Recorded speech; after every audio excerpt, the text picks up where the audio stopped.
بعض لوگوں کی کالز آتی ہیں کہ روزہ بہت سخت لگ رہا ہے کیونکہ بہت شدید گرمی ہے. ذرا سا بھی آپ دھوپ میں چلیں, تھوڑا سا بھی کوئی کام کریں تو سخت پیاس لگنا شروع ہو جاتی. بعض لوگ کہتے ہیں صبح 9 بجے سے پیاس لگنا شروع ہوتی ہے تو سارا دن کیسے گزرے گا. دیکھو میرے بھائی, کم ہمتی یہ بری چیز ہے. کچھ بھی نہیں ہوگا, کوئی نہیں مرے گا انشاءاللہ اتنے آرام سے. کچھ تھوڑا سا برداشت کرنا سیکھیں. یہ کوئی مردانگی نہیں ہے کہ آپ کو پیاس لگنا شروع ہوئی تو اب پریشان ہو رہے ہیں کہ میں کس طرح توڑ دوں, کوئی بہانہ کر لوں, کوئی کیا کر لوں. کم ہمت آدمی دنیا میں کسی بھی کام کا نہیں ہوتا, نہ کم ہمت مرد اور نہ کم ہمت عورت. بعض خواتین پریشان ہوتی, بہت سخت روزہ لگ رہا ہے, بڑی مشکل, کل نہیں رکھیں گے, آج کیا کریں, سارا دن کیسے گزاریں. یاد رکھو, اپنے ضمیر کو مردہ کر کے زندگی گزارنے والا آدمی کبھی سکون میں نہیں ہوتا. غیرت پر اگر سودا کر لو نا, سمجھوتا کر لو, وقتی مزہ بہت ہے مگر اللہ زندگی کا حقیقی سکون چھین لیتے ہیں.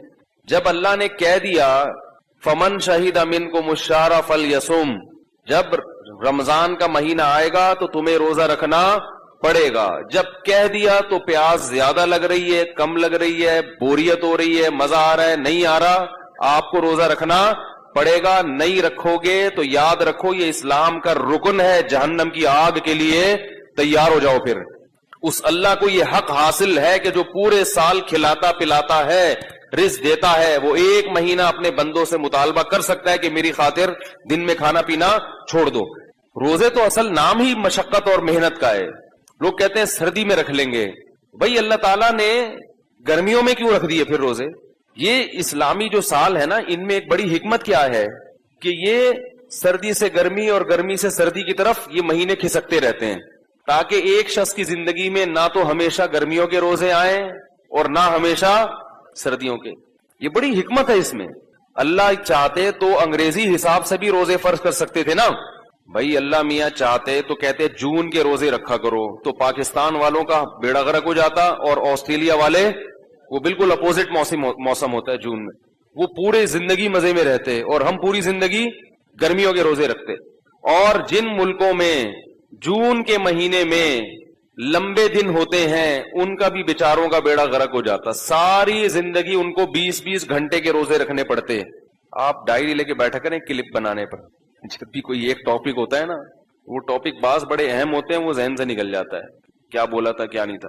تو یہ بعض موضوعات بڑے اہم ہوتے ہیں, اس پہ وہ بنتا ہی نہیں. اور لوگوں نے میرے بیانات سے الٹے سیدھے اوٹ پٹانگ چیزوں پہ کلپ بنا کے ڈالے ہوئے ہوتے ہیں.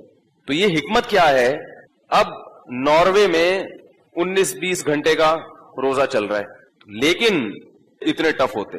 لیکن جہاں ان کے روزے 20-20 گھنٹے کے ہوتے ہیں, وہیں 18 سال کے بعد 4-4 5-5 گھنٹے کے روزے ہوتے ہیں پھر وہ. تو اللہ تعالیٰ اس طرح سے ان ملکوں میں رہنے والے لوگوں کو سہولت دیتے ہیں. میرے پاس وہاں سے بھی کالز آتی ہیں, ناروے سے, جرمنی سے, بھائی اتنا لمبا روزہ کون رکھے گا, بہت ٹینشن ہے. ان کی افطاری اور سحری ایک ہی ہوتی ہے. بھائی ادھر افطاری کھائی, مغرب پڑی, فوراً تھوڑی دیر میں عشاء کا وقت شروع, اور جلدی جلدی کھا رہے ہیں, اور تراویح پڑی, اور بس وہی سحری ہو گئی. پھر اتنا لمبا روزہ آسان تھوڑی ہے 20-20 19-19 گھنٹے کے روزے رکھنا, لیکن رکھتے ہیں. اور آج سے نہیں رکھ رہے, مسلمان صدیوں سے ان ملکوں میں روزے رکھتے آ رہے ہیں. لیکن اللہ ان کو سہولت کیا دے دیتے ہیں کہ اسلامی مہینے کھسکتے ہیں, ٹھیک ہے نا, کھسک کھسک کے آہستہ آہستہ کہاں چلے جاتے ہیں. اب یہ گرمیوں کا روزہ ہے تو اللہ کے بندو یہ ہمیشہ نہیں رہے گا. ایک تو روزے ہمیشہ نہیں ہوتے, اللہ نے جہاں یہ کہہ دیا نا کہ تم پر روزے فرض ہیں, وہاں تسلی دے دی ایام معدودات, ساری زندگی کی ٹینشن نہیں ہے, چند گنے چنے دن ہیں, 29 یا 30, بس اس کے بعد پھر عید کے دن چھٹی, 11 مہینے پھر کھاؤ تسلی سے. تو اللہ خود تسلی دے رہا ہے کہ یہ مصیبت تمہارے اوپر ہمیشہ کے لیے نہیں ڈال دی میں نے, جس کو تم عذاب سمجھ رہے ہو. میں مانتا ہوں کہ گرمیوں کے روزے بڑے ٹف ہوتے ہیں, میں تو خود بھگت رہا ہوں. میرا جو شیڈول ہے رمضان میں بہت سخت ہے. تو مجھے آج صبح 9 بجے سے, صبح فجر کے بعد میں بیٹھا ہوا تھا, پیاس لگنا شروع. میں نے کہا لے بھائی ابھی سے شروع, سارا دن کیسے گزرے گا.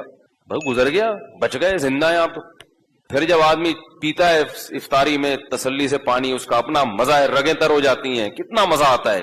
تو کسی بھی طریقے سے میرے بھائی بھوکا پیاسا رہ کے اپنا ٹائم گزار لو. کھانے پینے کی اجازت نہیں ہے, صرف 2 لوگوں کو, مسافر کو اور بیمار کو. اس کے علاوہ نہ پریگنینسی میں اللہ نے عورت کو اجازت دی روزہ چھوڑنے کی، اگر بیمار ہو رہی ہے روزہ رکھنے سے پھر ایک الگ بات ہے، نہ فیڈ کرانے والی کو اللہ نے روزہ چھوڑنے کی اجازت دی، فیڈ کرانے سے بیمار ہو رہی ہے، یہ بچہ بیمار ہو جائے گا، دودھ ہی نہیں آ رہا، وہ ایک الگ بات ہے، پھر چھوڑ۔ باقی کسی کو بھی گرمی کی شدت ہو، ٹینشن ہو، پریشانی ہو، نہ روزہ آپ، کیونکہ اسلام کا رکن ہے، اس کے بغیر اسلام کی عمارت قائم نہیں ہو سکتی۔ دیکھو اسلام کے کتنے ارکان ہیں۔ مجھے ایک صاحب کی بات بڑی پیاری لگی، ایک وہ بڑے لبرل سے تھے، کہتے ہیں یار میں دین پہ اتنا نہیں چلتا لیکن میں سوچتا ہوں اسلام کے 5 ارکان کو تو پورا کر کے جاؤں میں دنیا سے، اسلام کے 5 ارکان تو پورے کروں، عمارت تو قائم ہو، قیامت کے دن پتہ تو چلے گی یہ مسلمانوں کا بچہ تھا۔ یہ ارکان کا کیا مطلب ہوتا ہے؟ اس کے بغیر آپ مسلمانوں کی فہرست میں شامل ہو ہی نہیں سکتے۔ بھائی رکن کے بغیر کمیٹی کا تصور ہے؟ ارکان غائب ہیں کسی کمیٹی کے تو کمیٹی تو ہے ہی نہیں۔ نماز کے ارکان ہوتے ہیں قیام، رکوع، سجود، ان میں سے ایک بھی رکن فوت ہو جائے تو نماز نہیں رہتی۔ تو اسلام کے 5 بیسک احکام ہیں، جو یہ وہ ارکان ہیں کہ جو مسلم کو غیر مسلم سے ممتاز کرتے ہیں۔ بھائی مسلم میں اور غیر مسلم میں کیا فرق ہے بتاؤ؟ مسلمانوں کی، غیر مسلم کی 2 آنکھیں ہوتی ہیں تو مسلمانوں کی کتنی ہوتی ہیں؟ 4 آنکھیں ہوتی ہیں کیا؟ بولو نا بھائی، تو اس سے پتہ چلے گا کہ یہ مسلم ہے، وہ بھی 2۔ کتنی ناک ہوتی ہے ہندوؤں کی؟ 1۔ تو مسلمانوں کی کتنی ناک ہے؟ ہندو کے کتنے کان ہوتے ہیں؟ ہمارے بھی کتنے ہیں؟ ان چیزوں میں تھوڑی پتہ چلتا ہے کہ مسلمان ہندو کا۔ بنیادی چیز کیا ہے کہ مسلمان جب فجر کی اذان آتی ہے حی علی الصلاۃ تو بستر چھوڑ دیتا ہے، اور ہندو اور عیسائی پڑا ہوا سوتا رہتا ہے، وہ وضو کر کے سجدہ کرتا ہے اللہ کے سامنے، عصر میں بھی، مغرب میں بھی، عشاء میں بھی۔ اس سے پتہ چلتا ہے کہ یہ کیا ہے؟ مسلم ہے۔ اسی طرح مسلمان پوری زندگی میں 1 مرتبہ لازمی بیت اللہ کی زیارت کرتا ہے، زندگی میں 1 مرتبہ۔ کتنا آسان بنایا اللہ نے دین کو، اگر وہ بھی پیسے ہیں جیب میں۔ اور تیسری بات کیا ہے، بلکہ دوسری، نماز کے بعد دوسری بات ہے زکوٰۃ۔ یہ بھی اسلام کا کیا ہے؟ تو وہ صاحب کہنے لگے یار میری نمازیں رہ گئی تھیں تو میں چاہ رہا ہوں مرنے سے پہلے ساری نمازیں قضا مکمل کر لوں تاکہ اسلام کا ایک بہت بڑا رکن کیا ہو جائے؟ پورا۔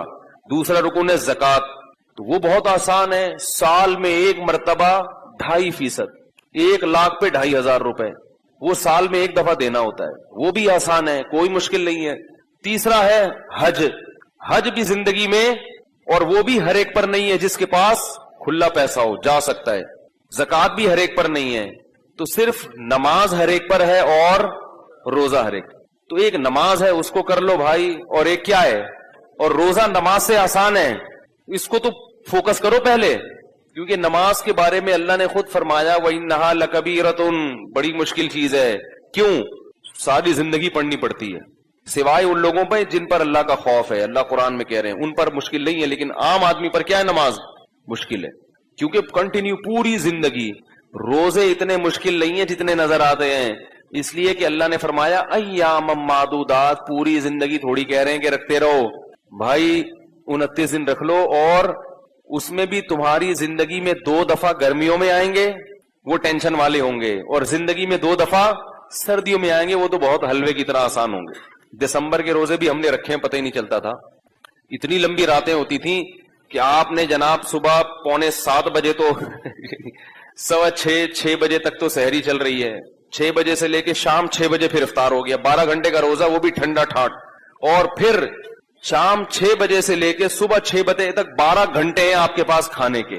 ہمیں یاد ہے ہم تراویح سے 8:45-9 بجے فارغ ہو جاتے تھے، اس کے بعد پھر کھاتے رہو، اور سردی میں کھانے کا بھی مزہ آتا ہے، وہ تو پتہ ہی نہیں چلتا تھا۔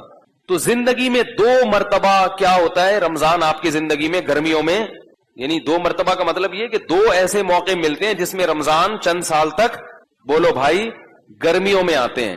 اور ابھی کتنے آدھے تو ہو گئے نا، ابھی وہ ہماری زندگی میں جو آنا تھا، اب صرف 6 سال مزید گرمیوں میں آئے گا، 6 سال برداشت کر لو، اس کے بعد پھر ٹھنڈ میں آنا، مارچ میں 6 سال کے بعد مارچ میں آنا شروع ہو جائے، وہ بالکل معتدل ہوں گے، اور 9 سال کے بعد خاندانی سردی، پھر پتہ ہی نہیں چلے گا روزے کا۔ کتنا آسان اللہ نے رکھ دیا، ہمیشہ کے لیے جون جولائی کے نہیں رکھے۔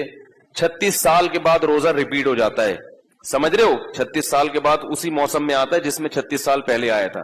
تو انسان کی زندگی میں 36 سال 2 دفعہ ہی آتے ہیں، وہ بھی بشرطے کہ ہم میں سے ہر شخص کے مقدر میں زندگی ہو، ورنہ کوئی پتہ نہیں آخری رمضان ہو کون بچے گا کون مرے گا۔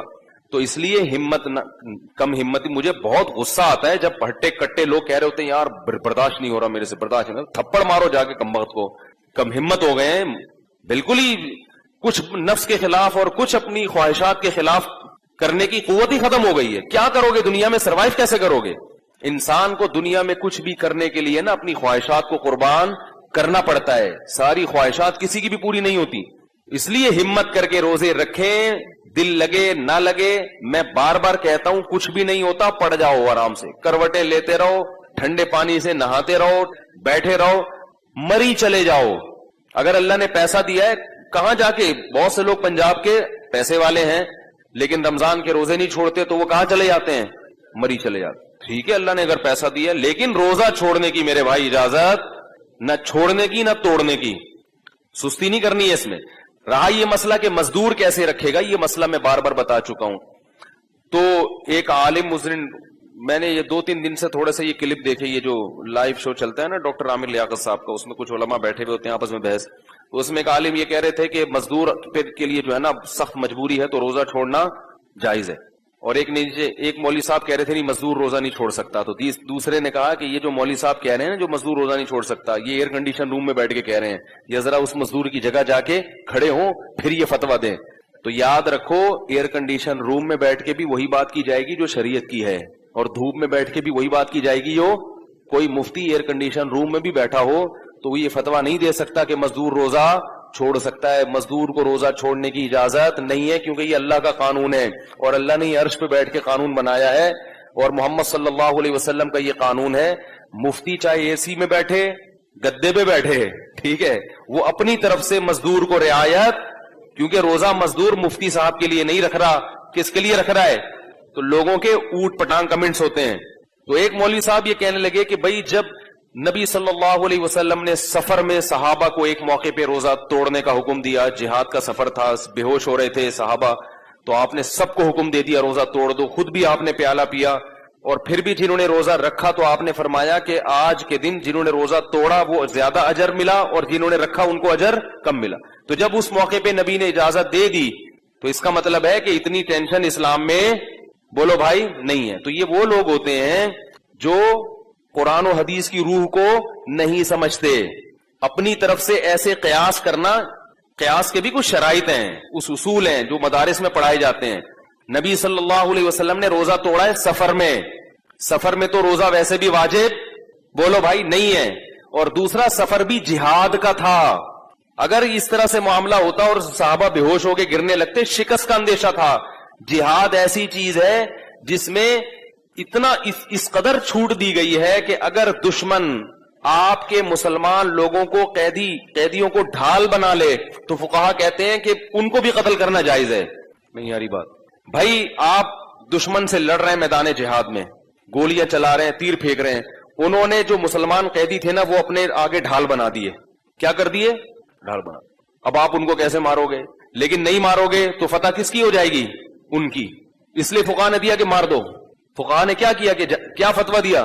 مار دو. نیت یہ کرو کہ میں اس دشمن کو مار رہا ہوں لیکن مجبوراً مسلمان ڈیلیٹ ہو رہا ہے تو رک تھوڑی سکتے ہیں، کیونکہ میدان جنگ میں اگر شکست ہو گئی پھر جو آپ کو وہ گاجر مولی کی طرح کاٹے گا اور آپ کی اس عورتوں کی عزتوں سے کھیلے گا، وہ نقصان بولو بھائی بہت بڑا ہے، بہت بڑا نقصان ہے.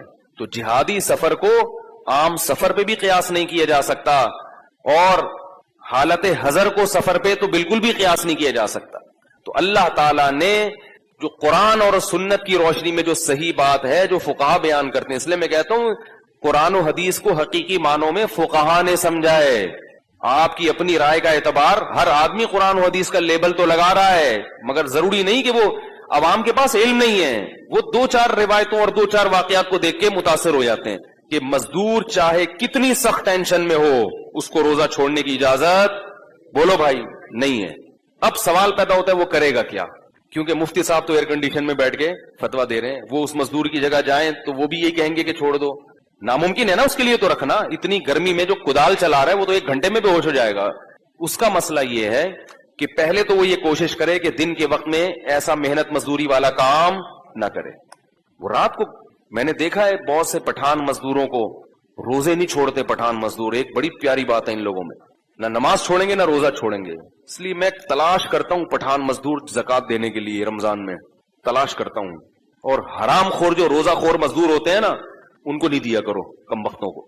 اور یاد رکھو رمضان میں یہ نہیں کہہ رہا صرف پٹھان ہی رکھتے ہیں, باقی سارے مسلمان نہیں, باقی بھی رکھتے ہیں, لیکن پٹھانوں میں دیکھا سب رکھتے ہیں, باقی بھی رکھتے ہیں, لیکن پٹھانوں میں 100% رکھتے ہیں, باقیوں میں 100% نہیں رکھتے. تو ایک بات یہاں یہ بھی مسئلے کی آ گئی کہ یہ بات خوب سمجھ لو کہ جو مزدور آپ کے گھر میں کام کر رہا ہے اور روزہ نہیں رکھ رہا, اس کو کھانا کھلانا پانی پلانا آپ کے لیے جائز, بولو نا یار, نہیں ہے. لوگ کھانے بنا بنا کے دے رہے ہوتے ہیں اس کو. یہ اللہ کی کھلی نافرمانی ہے, اسلام کا رکن ہے. آپ گناہ میں کسی کے ساتھ شرکت, سے بولو روزہ رکھو, نہیں رکھنے تو جاؤ اپنے خرچے پہ جا کے کھاؤ. اگر بیمار ہے پھر ایک الگ بات ہے, بیمار ہے تو کھلا سکتے ہیں, وہ تو ویسے بھی کسی کو بھی کھلا سکتے ہیں. بیمار نہیں ہے اس کو بولو آپ کو روزہ رکھنے چھوڑنے کی اجازت نہیں تھی. لیکن لوگ کیا کر رہے ہوتے ہیں, ہمارا مزدور ہے, کھلاؤ پلاؤ چائے بھی پلاؤ تاکہ دل جمی کے ساتھ کام کر سکے. بلکہ بعض فیکٹریوں میں تو نالائق لوگ چاہتے ہیں کہ مزدور روزہ نہ رکھیں. تو یہ سب اللہ کے غضب کو دعوت دینے والی باتیں ہیں. اس کائنات کا حقیقی خالق اللہ ہے.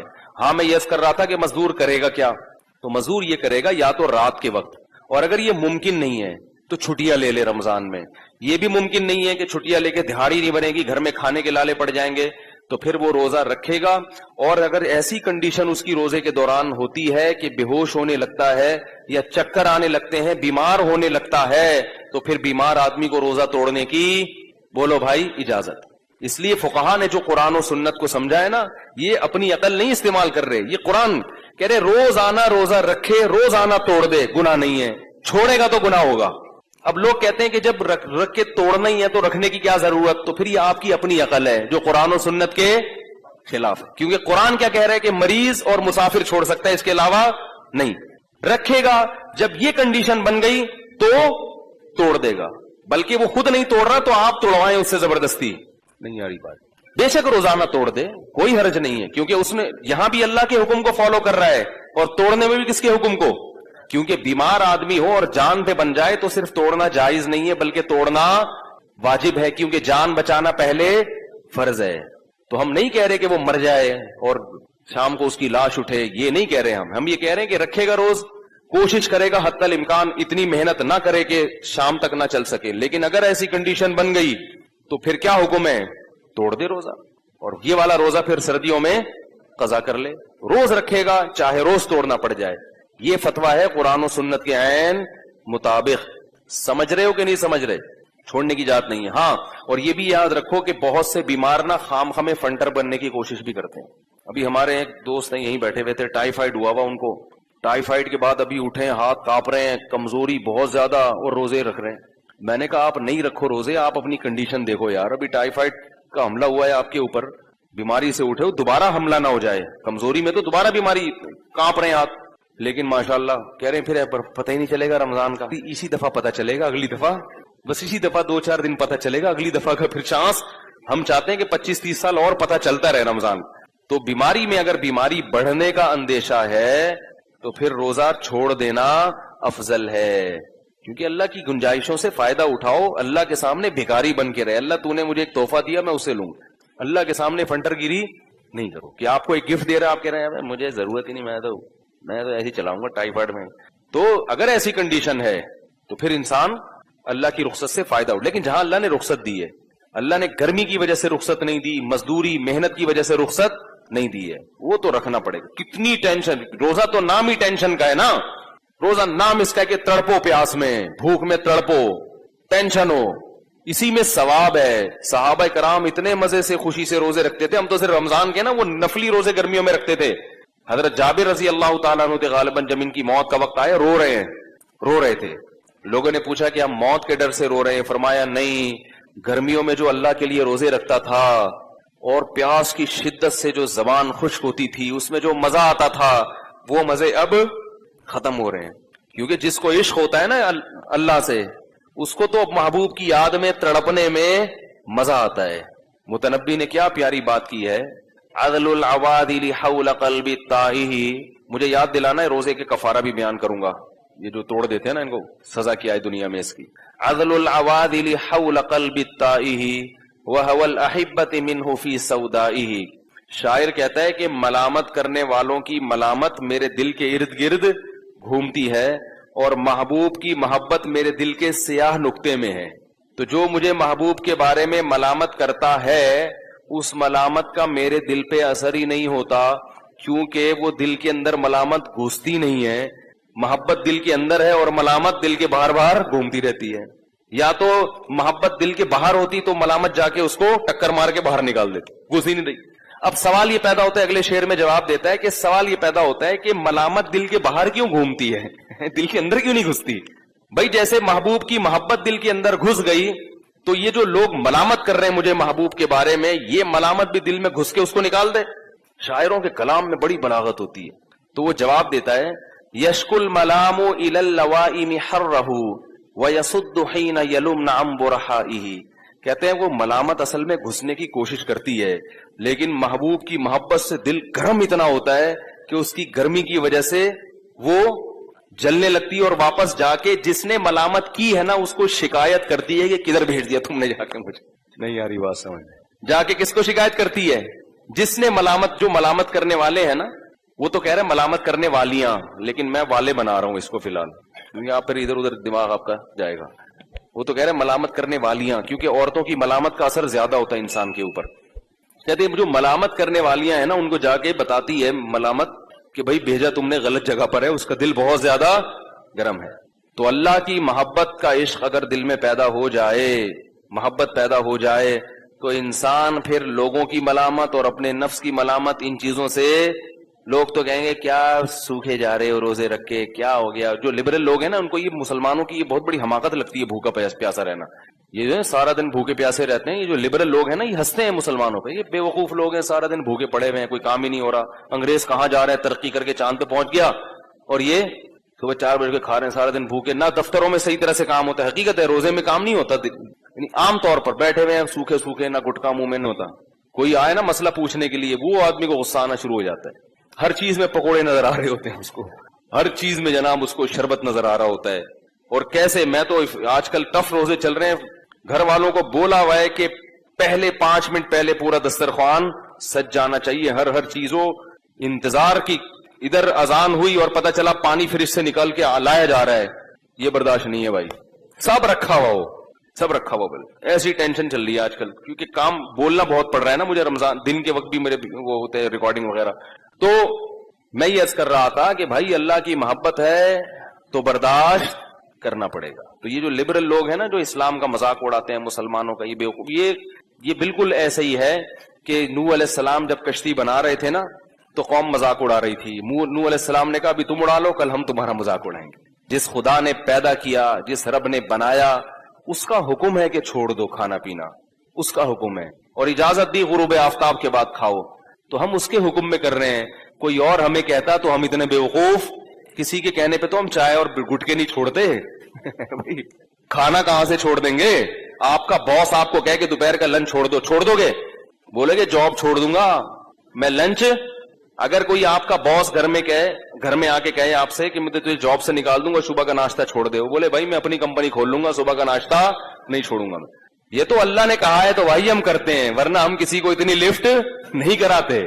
تو اللہ کے لیے ہے اور ہمیں اللہ سے اس پر امیدیں ہیں. اسی بھوک پیاس میں وہ اجر دے رہا ہے.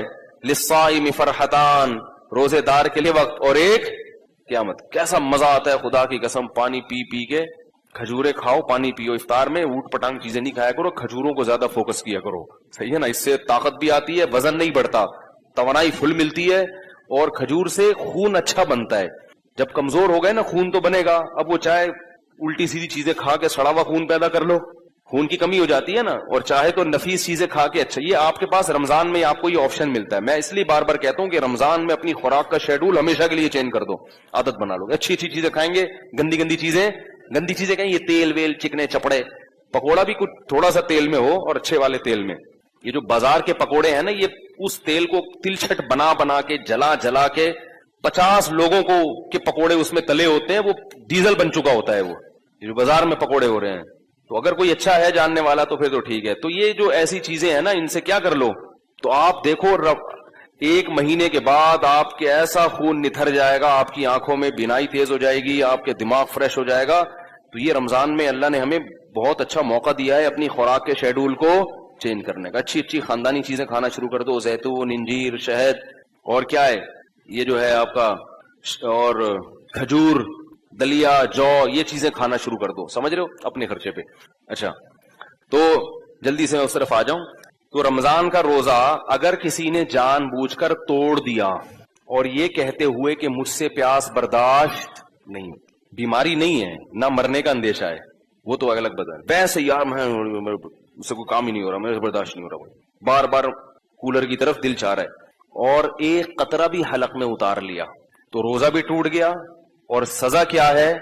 60 روزے لگاتار. نہیں آ رہی میرا خیال ہے بات سمجھ. روزہ توڑنے کا کفارہ کیا ہے؟ رمضان کا روزہ 60 روزے جان کر اگر توڑا ہو کسی نے, 60 روزے, یہ والا روزہ بھی قضا کرنا پڑے گا. اور وہ جو 60 روزے رکھنے ہیں ان میں اگر 59 روزوں کے بعد آپ کی طبیعت خراب ہو گئی اور 60واں نہیں رکھ سکے تو پھر پہلے دن سے دوبارہ, یعنی اس میں بیماری کی بھی کبھی عذر قابل قبول نہیں ہے, کیونکہ یہ کس کا روزہ ہے؟ رمضان کا. یہ مذاق نہیں ہے, یہ اللہ کا بہت بڑا حکم ہے. اسی طرح یاد رکھو ایک اور مسئلہ ہے, مسافر کے لیے روزہ چھوڑنا جائز ہے لیکن افضل نہیں ہے. افضل اس صورت میں ہے جب مسافر کو روزہ رکھنا مشکل ہو. یہ جو حدیث میں آتا ہے لیس من البر الصیام فی السفر, سفر میں روزہ نیکی نہیں ہے, یہ اس صورت میں ہے جب سفر میں روزہ رکھنا آپ کو بہت زیادہ مشکل لگ رہا ہے. اگر سفر میں روزہ رکھنا مشکل نہیں ہے, جیسے کہ آج کل اکثر مشکل نہیں ہوتا, جہازوں کا, ٹرین کا, بسوں کا سفر ہے, بڑے آرام سے رکھ سکتے ہیں, تو ایسی صورت میں روزہ رکھنا افضل ہے کیونکہ رمضان کی فضیلت حاصل ہوگی. سمجھتے ہیں کہ نہیں سمجھتے؟ اس میں سستی کاہلی کر کے روزہ نہیں چھوڑنا چاہیے, جائز ہے بہرحال, چھوڑنا نہیں چاہیے. ایک مسئلہ یہ ہو گیا. دوسرا مسئلہ اور اچھی طرح سمجھیں کہ یہ جو مسافر کے لیے روزہ چھوڑنا جائز ہے یہ اس صورت میں ہے جب سحری کا وقت سفر کے دوران آ جائے. ہمارے ہاں یہ ہوتا ہے کہ دوپہر کسی کا لاہور جانے کا ارادہ ہے تو صبح روزہ چھوڑ دیتا ہے کہ بعد وہ سفر میں. ایسا نہیں ہے, سحری کا وقت مقام پہ آیا ہے تو ابھی آپ مسافر بنے نہیں ہیں, آپ دوسرے مسلمانوں کی طرح آپ پر بھی روزہ فرض ہے کیونکہ ابھی آپ مسافر بنے نہیں ہیں. اب جب آپ نے روزہ رکھ لیا تو سفر میں اس کو مکمل کرنا واجب ہے, سفر میں آپ وہ توڑ نہیں سکتے. ایک خاتون کا پچھلے سال فون آیا, میں امریکہ سے پاکستان آ رہی تھی تو میں نے روزہ رکھ لیا تو سورج ہی نہیں غروب ہو رہا. سورج غروب یا تو یہاں سے جاتے ہوئے ہوتا ہے یا آتے ہوئے, ایک طرف ہوتا ہے. تو میں نے کہا جاتے ہوئے غروب ہی غروب ہو رہا تھا نا, ٹھیک ہے نا, تو وہ کیا کریں؟ میں نے کہا روزہ رکھنا فرض ہے کیونکہ سحری مقام پہ ہو رہی ہے. سحری امریکہ میں مقام پہ کی انہوں نے, تو اب جہاز میں بیٹھ گئے تو سورج کتنا ہی لمبا ہو گیا, ٹھیک ہے, روزہ رکھنا پڑے گا. تو کبھی کبھار ہی ایسا ہوتا ہے. ہاں جان پہ بن پڑے یا بیمار ہونے کا اندیشہ ہو, وہ تو پھر سفر نہ بھی ہو تو بھی روزہ توڑنا بولو بھائی جائز ہے.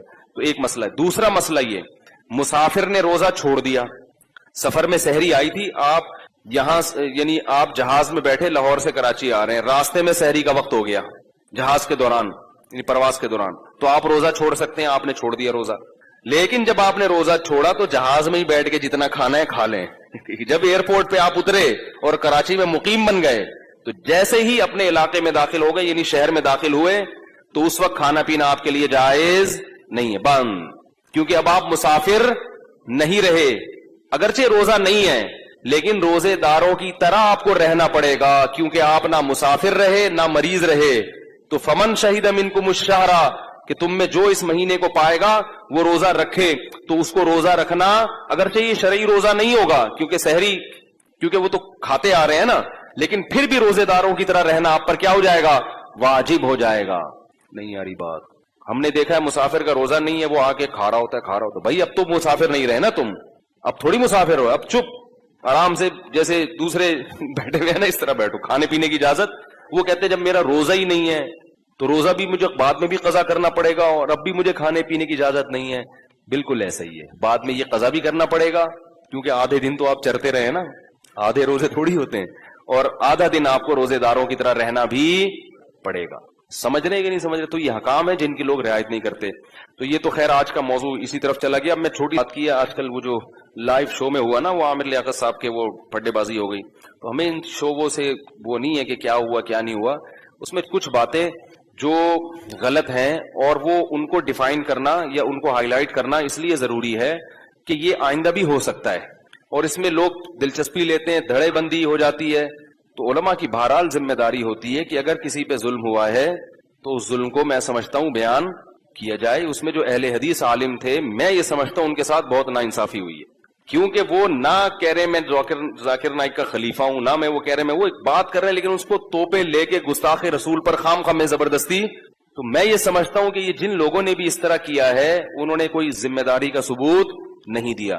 باقی ڈاکٹر ذاکر نائک صاحب نے جو یہ لفظ، ایک ایسا لفظ استعمال کیا کہ جو نبی کی جس سے توہین کا شائبہ ہوتا ہے، تو ہم نے سنا کہ بعد میں انہوں نے اس پہ معذرت بھی کی ہے، اور اس کا وہ باقی وہ مسئلہ کیا ہے تو میں نے آج جمعے کے بیان میں اس کو تفصیل سے بتایا ہے کہ اس طرح ذرا سی باتوں پہ الفاظ کی جو زبان لڑکھڑاتی ہے اور بندہ کہہ بھی رہا ہے کہ میری یہ نیت نہیں ہے، تو اس پہ فوراً توہین رسالت کے مقدمے مت چلایا کرو. میں نے اس کی کچھ مثال دی ہے کہ حدیث میں بھی ایسی مثالیں ملتی ہیں کہ انسان کی زبان وہ بولنا کچھ چاہتا ہے، نکلتا کچھ ہے منہ سے، تو اس کو نبی صلی اللہ علیہ وسلم نے بھی نہ اللہ کا گستاخ قرار دیا، نہ توہین رسالت کا مرتکب قرار دیا. تو ہمیں اگر نبی کی سیرت کو فالو کرنا ہے تو پھر پورے طریقے سے فالو کرنا پڑے گا. تو وہ بڑا ظلم ہوا ہے ان اہل حدیث عالم کے ساتھ. میں نے وہ کل کلپ دیکھا، مجھے لوگوں نے بھیجا تو میں نے دیکھا وہ بہت زیادہ وہ خام اب ایسا نہ ہو کہ مجھے یہ ڈر ہے کہ وہ ایک جو ہے نا وہ ایک دلوس نکلنا نہ شروع ہو جائیں کہ یہ اہل حدیث جو ہے وہ کیا ہوتے ہیں، معاذ اللہ گستاخ رسول ہوتے ہیں. تو ایک پھر یہ کیا ہوگا، اہل حدیث اور حنفیوں کا یا بریلویوں کا کیا ہو جائے گا، ٹکراؤ. تو ہمارا ملک ابھی اس قسم کے ٹکراؤ کا متحمل بولو بھائی نہیں ہے. بھائی ملک میں بڑے پھڈے چل رہے ہیں، تو اس لیے جو بھی اس قسم کی چیزوں کو میں جذباتیت کا شکار ہوتے ہیں، سوشل میڈیا پہ ہمارا فرض ہے کہ ہم ان کی حوصلہ افزائی نہیں کریں اور ان کو بتائیں جو بھی اللہ کے رسول کو ماننے والا ہے وہ کبھی بھی گستاخ رسول نہیں ہو سکتا. سب مسلمان اللہ اس کے رسول سے محبت کرتے ہیں. تعبیرات میں کبھی کبھار زبان کیا ہوتی ہے، تو اس لیے کہ اگر علماء رہنمائی نہ کریں، سوشل میڈیا پہ لوگوں کے پھر بڑے زہریلے کمنٹس ہیں، اس سے اور زیادہ نفرتیں پھیل رہی ہیں.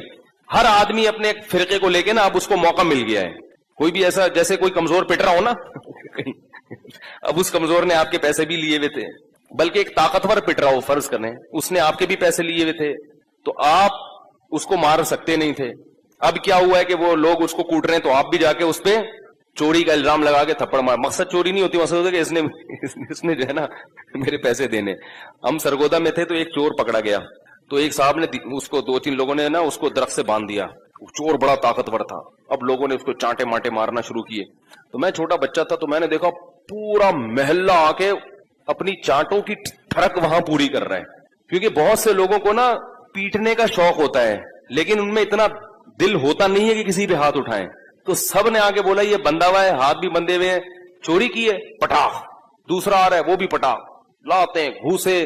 تو صاف پتا چل رہا تھا کہ ان کو چوری سے، کیونکہ ان کی چوری تھوڑی کی ہے اس نے، ان کو نہ چوری سے نفرت ہے نہ کوئی چور سے نفرت ہے، بس یہ بھی چاہتے ہیں کہ انگلی کٹا کے ہمارا بھی نام کس میں، شہیدوں میں آ جائے. تو ابھی وہ بیچارے اہل حدیث عالم سے کوئی گڑبڑ ہوئی تو ہر آدمی جو ہے نا رسول اللہ صلی اللہ علیہ وسلم سے عشق کا دعویٰ کر کے ایک بوچھاڑ کر رہا ہے. اس سے خطرہ یہ ہے کہ مسلکی اختلاف کہیں بہت زیادہ بڑھ نہ جائے جس کے مسلمان ابھی تحمل نہیں کر سکتے. جو بھی حق بات ہے اس کو بیان کرنا چاہیے اور اس طریقے سے اس پہ کمنٹس کریں کہ ایک دوسرے کے جذبات، یہ ایسا نہیں ہے جیسا ہم سمجھ رہے ہیں. مسلمان سب اللہ اس کے رسول کے چاہنے والے ہی ہوتے ہیں. تعبیر میں بیچاروں سے کبھی غلطی، جیسے جنید جمشید بیچارے سے ہو گئی تھی. تو یہ بڑا حساس ٹاپک ہے. اللہ تعالیٰ اس امت کو، ابھی وہ سنا کہ اعلان کیا ہے کہ وہ کسی اہل حدیث کو لے گا ہی نہیں چینل میں. عامر لیاقت صاحب نے کوئی اعلان کیا ہے. اس سے اور پھر قواریت بڑھے گی کہ بھئی جب باقی آ رہے ہیں تو یہ کیوں نہیں آ رہے ہیں، شیعہ آ رہے ہیں، بریلوی آ رہے ہیں، دیوبندی آ رہے ہیں، تو وہ کیوں نہیں آ رہے. تو اس سے یعنی یہ ایسا، یا تو یہ کسی کی سازش ہے علماء کو آپس میں لڑانے کے لیے، اور اگر سازش نہیں بھی ہے تو بہرحال اس حرکت سے کون خوش ہو رہا ہے، شیطان. اور نقصان کس کا ہو رہا ہے. میں پہلے ہی اس کا قائل نہیں تھا کہ اس طرح علماء کو بٹھا کے نا مرغوں کی طرح لڑایا جائے آپس میں. یہ فروعی مسائل مدرسوں میں ہونے چاہیے، اور اگر بحث ہو بھی رہی ہے تو ایک دوسرے کے احترام کے ساتھ تمیز کے دائرے میں ہونی چاہیے. اللہ تعالیٰ سمجھنے کے عمل کی توفیق عطا فرمائے.